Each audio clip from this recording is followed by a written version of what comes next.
Shari Antan, binabati ko rin po ang ating butihing Congressman Michael Tan. Binabati ko rin po ang ating butihing alkalde, Mayor Dexter Uy. Nasabi ko, mukhang parang estudyante lang mukhang high school student.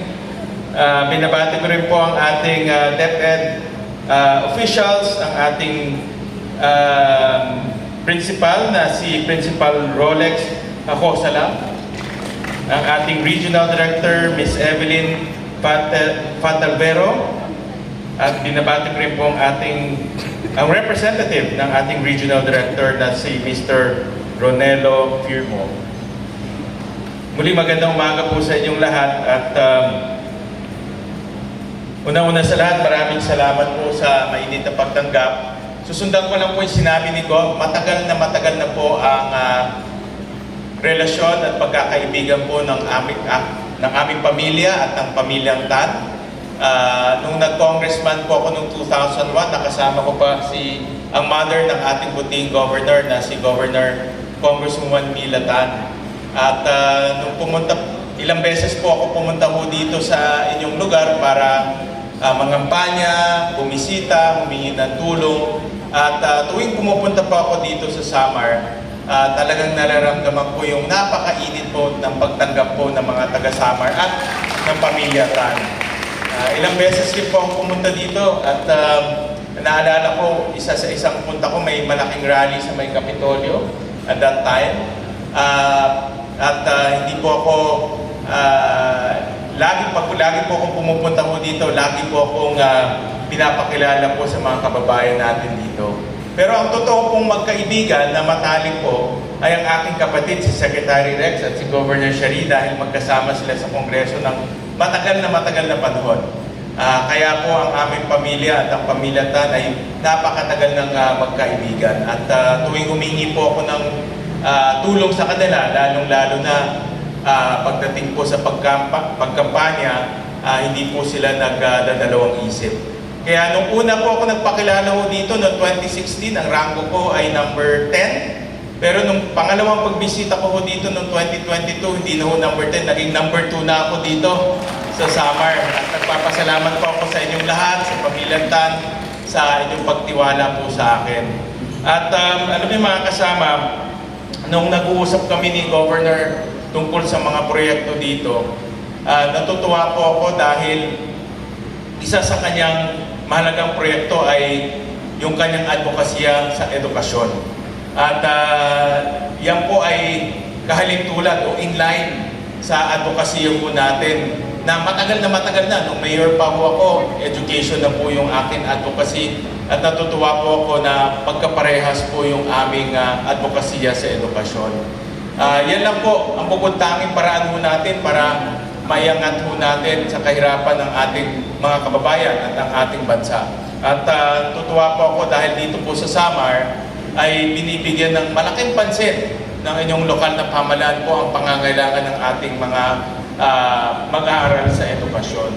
At kaya itong partnership po natin, ito ay partnership po ng ating tanggapan at tanggapan po ng lalawigan po ng Samar. Itong partnership po natin ay patunay na basta edukasyon, tuloy-tuloy po yung aming suporta.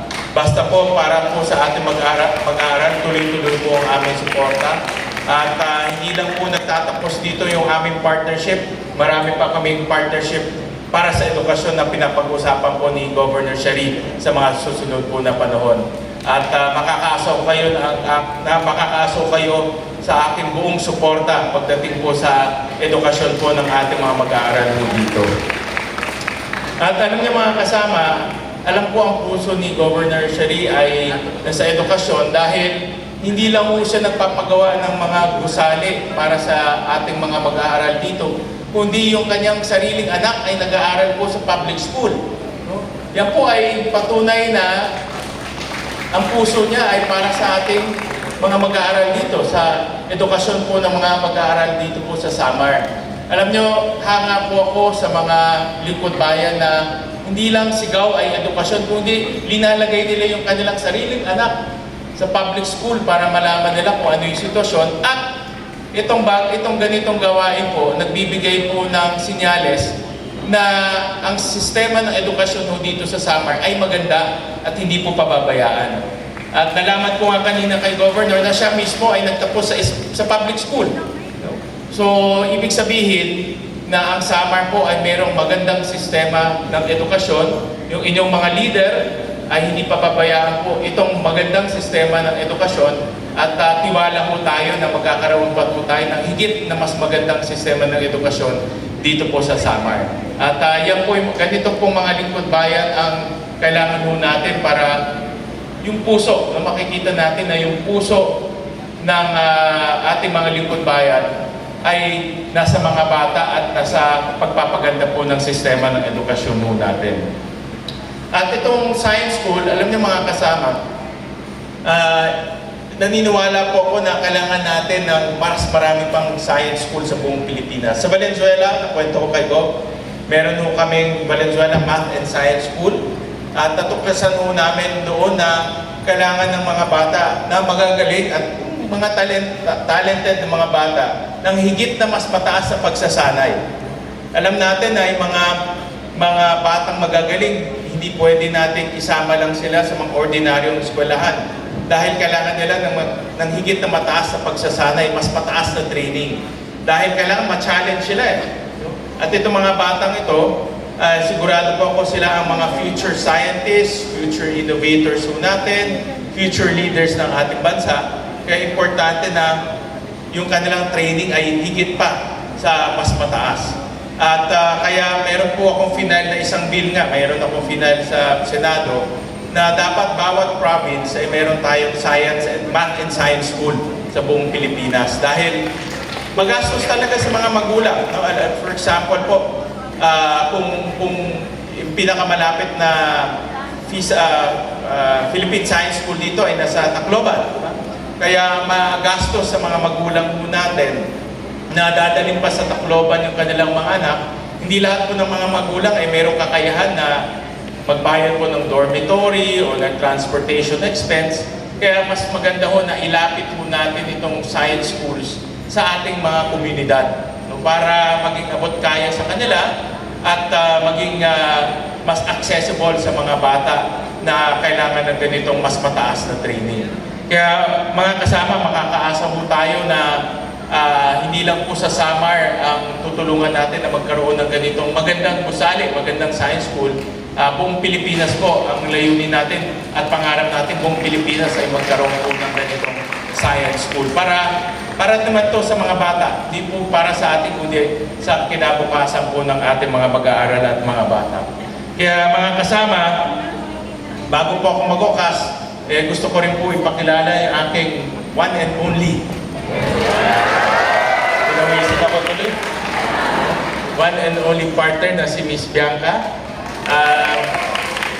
Alam nyo, pag umiikot po kami, lalo na sa mga ganitong proyekto, sinasama ko siya para makita niya rin yung kalagayan po ng ating mga kababayan at ating mga estudyante sa iba't ibang parte ng bansa. Normally, nasasama ko siya kung may calamity. Madalas kami naghahatid ng mga calamity.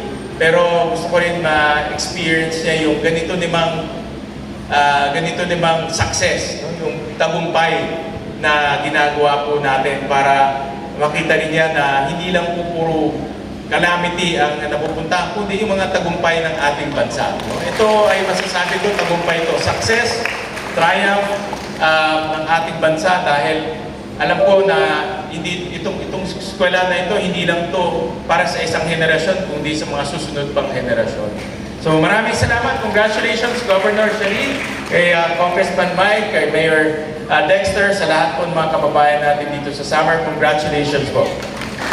Once again, ladies and gentlemen, Senator Win Gatchalian.